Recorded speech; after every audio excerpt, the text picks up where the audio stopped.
Perspective now joined by retired FBI Supervisory Special Agent Jason Pack.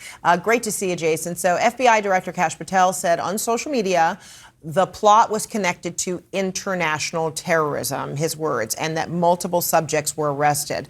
You heard from at least a couple residents there who seem rather perplexed. What kind of details do you think the public needs to hear?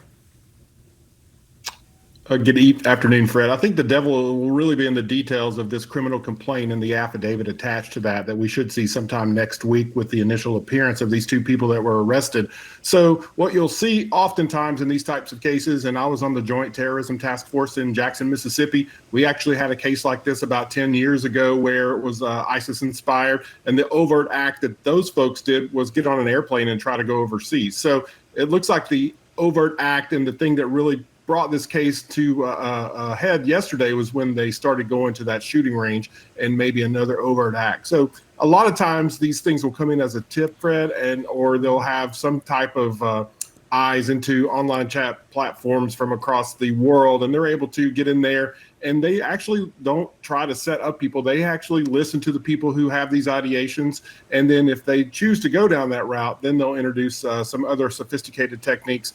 All those techniques, though, we mentioned the undercover person in there, all are really closely and carefully monitored by the U.S. Attorney's Office, and they're really highly regulated so that people are not entrapped. And the details will come out in the affidavit and at the arraignment and the initial appearance here. The FBI says undercover operatives, as you mentioned, did monitor online communications from a number of people in chat rooms. But does there have to be other actionable evidence beside what you said, the overt acts of, say, the shooting training? What other kind of actionable evidence are you hoping is going to be in this evidence?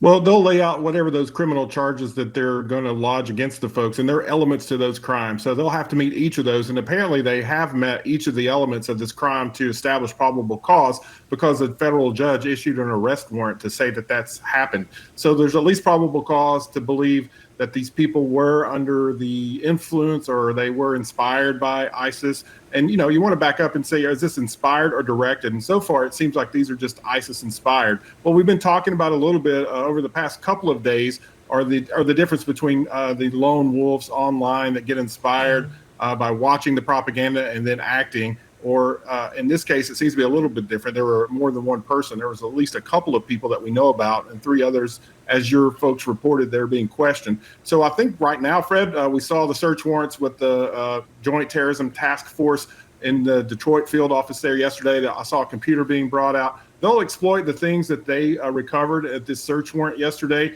combine that with the interviews, and they'll look for additional clues to see if any other people were involved and just what else that may be able to be used in court based on the probable cause they got in the affidavit for the arrest warrant. What kind of questions do you still have about the investigation and the way in which it was conveyed?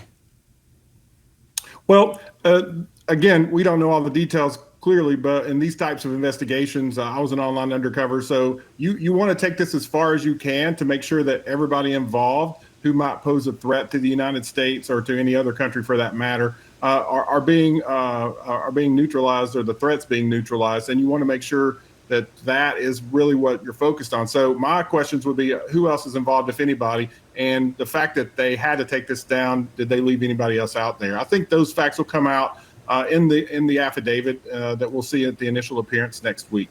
All right, Jason Pack, great talking to you. Thanks so much. Great. Thanks, Fred.